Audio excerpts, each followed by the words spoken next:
there, my name is Alajbokera and welcome back. See, this is coming from a place of shame because I know that I've been away from this place for way too long and I'm so sorry. You people need to forgive me. You people need to find me a place in sorry, sorry, that was a typo. What do you call when you make a mistake? That was a typo. Anyways, shy people need to find a place in your heart to forgive me.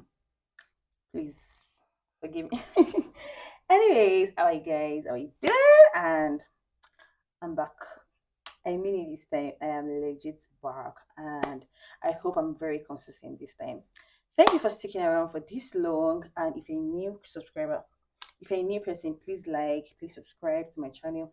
You're going to love it. I'm a very fun person. I swear. Anyways, let's get into the business of the day.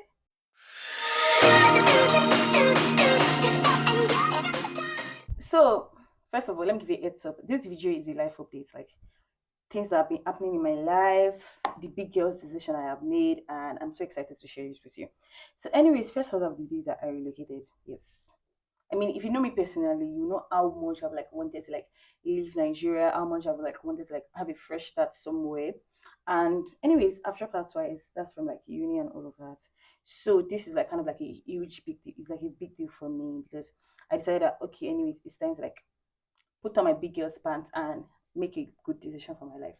Anyways, I moved to Rwanda. I mean, it's in Africa too, a big continent. Africa is a big continent to be honest. And I moved to Rwanda on a 60 no on a 70% scholarship. Like 70% of my tuition is covered. So it feels like, oh, this is the sign I've been looking for. So I said it's like take it and I moved here and it's been like a really good thing for me because first of all I'm a student of African Leadership University now, ALU, and I've been introduced to a system that people really teach me in a way like that they enjoy doing their job, they enjoy teaching, and I just realized that I like to read, I like school. Maybe it was the Nigerian in me that didn't like school, that didn't like the way uni professors are, the way they make you feel like you're not enough and all of that. So by the way, I've dropped out twice. This is the second time I'm mentioning it. So the first time I did drop out was because I was overwhelmed. Like I was overwhelmed with life. I was overwhelmed with school. I did JUPEB. I've done JUPEB twice too. So my first JUPEB, I gained admission into AUAA. I was studying linguistics, and then when I did like get to school, I realized that that when you're doing JUPEB, the subjects you're doing for JUPEB are like advanced secondary school subjects. You do like literature, you do government, and you do IRS and all of that. For me, it was like that. And then when I gained admission into 200 level, I was studying linguistics, and then I realized that I didn't know anything. And then linguistics is so hard, or maybe the way they taught me then was so hard because there was like literally nothing for me to know. And each time I'm like, oh, I've never heard of this thing before, and they go, oh, we already talked about the introduction in your 100 level. Hello, I did you, babe. This is like literally this thing I'm seeing. This is my first introduction to this subject. I've never seen it before. I've never heard of it before. And you people are like, and then I like to call myself a former gifted child because all through my primary school, all through my secondary school, I was like always in top 10. So it was like a huge shift for me. I mean, and then I'm like, I don't know this thing. They were not willing to go back. They were not teaching me very well. And I kept on failing. And then I started feeling depressed because I was putting my best and it was like my best was not enough. And I said that it was time to call it quits. And I packed my bag and I went home. And I'm so grateful to my parents because number one, they didn't pressure me to go back. Number two, they didn't shout at me, nothing. I just told them that I'm done. I cannot cope. And then nobody did anything. And I think part of what helped that decision was because I was working, I freelance, I write, so I make money from writing basically. So then, since I was like basically covering most of my bills, then aside housing because housing in Lagos is expensive. Me, I cannot stay alone. No. When my father's house is vacant. Anyways, back to that. So aside housing, I was like covering part of my bills and all of that. Like I feed and I'm a picky eater, so most of the things that they eat in my house, I don't eat them. So I just kind of like and all of that. So I kind of feel like that was like part of what helped and all of that. So they understood that oh, I'm working, I'm making money. It's not as if though I like dropped out to come and be a nuisance, to come and be a menace. Anyways, enough of my dropout story. Sha. But anyways, I'm back in a place where they value education, where they are teaching me like they want me to learn, where they're not frustrating my learning efforts. So I'm super, super happy. I mean, I would have made a relocation. I tried to make a relocation vlog, but after I got to Nairobi, I was tired. Like after I got to Nairobi, I was so so tired. So I could not even record anything again. So because I had a stopover in Nairobi, but I'm going to insert clips of my traveling inside this picture. So, anyways, that's it. I like moved and I like started afresh.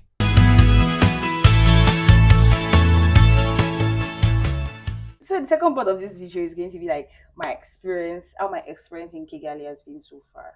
Anyways, you see, when I moved here, the first time I moved here, I was like, first of all, Eto, Rwandese people, they stare, they can stare at you in a way that you can literally feel their eyes piercing your body and getting to your soul. See, the first time I got to the airport, I was like when I got to the airport, when I came out of the airport, there were like a lot of cabs. You know the way there are always a lot of cabs in like Nigerian airports and all of that. So I felt like, oh, maybe this is like. Anyways, I took a cab, and again, they tend to exploit foreigners. Like literally, the distance from where I was going to like from the airport to like my new apartment is like 15 minutes max, 15-20 minutes max. And these people legit charged me 20K, like 20K Rwanda francs for that distance. And I didn't know how close it was, and I paid. And then like when I go here and I figured out from my friend that, oh, that was way too much, that. And that was like what they do here. They like overcharge foreigners and all of that.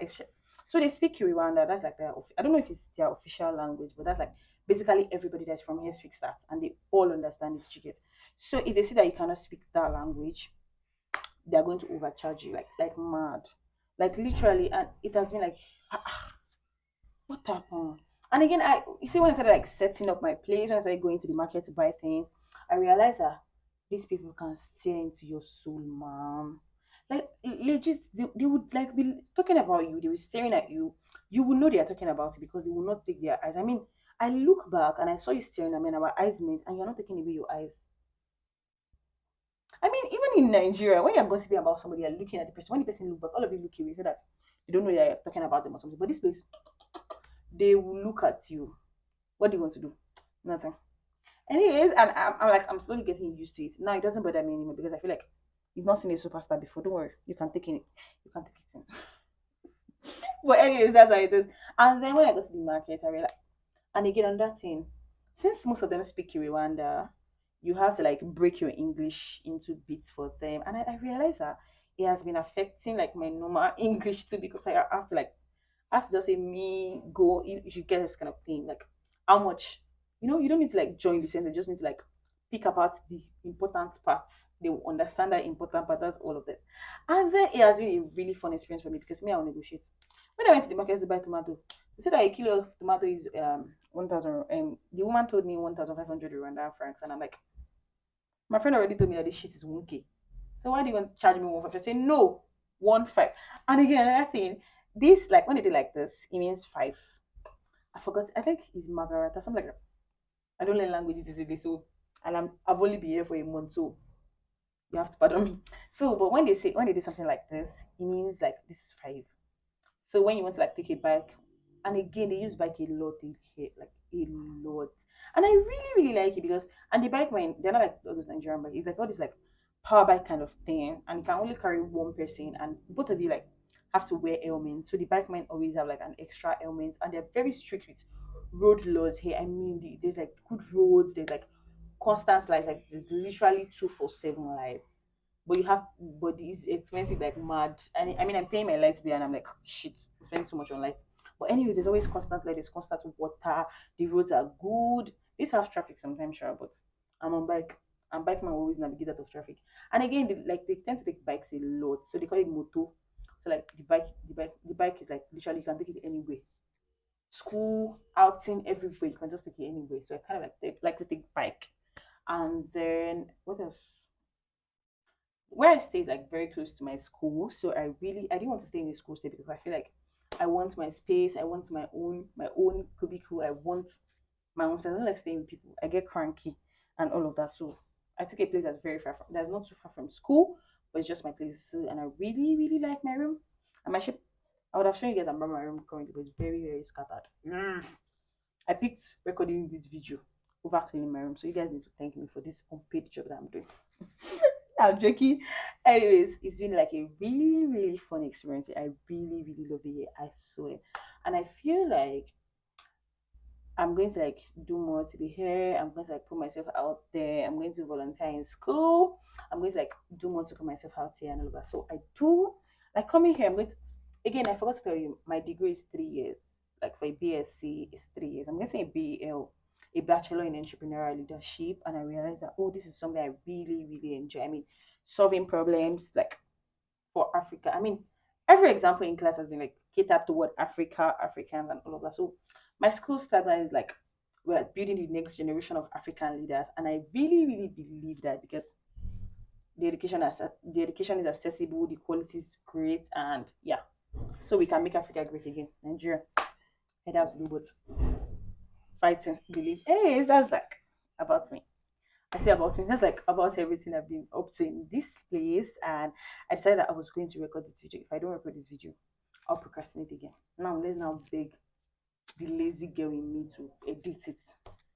I recorded this video on let me check the date on Saturday, September 21. So any day you see this video, just know that I did not either I edit it early or I did edit it early. So you know that's what I mean.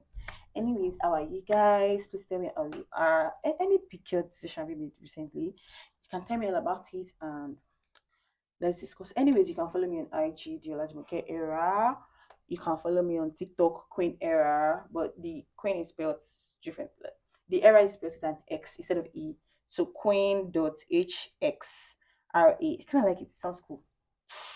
But anyways, that's all. And thank you so much for staying to the end. I really, really appreciate it.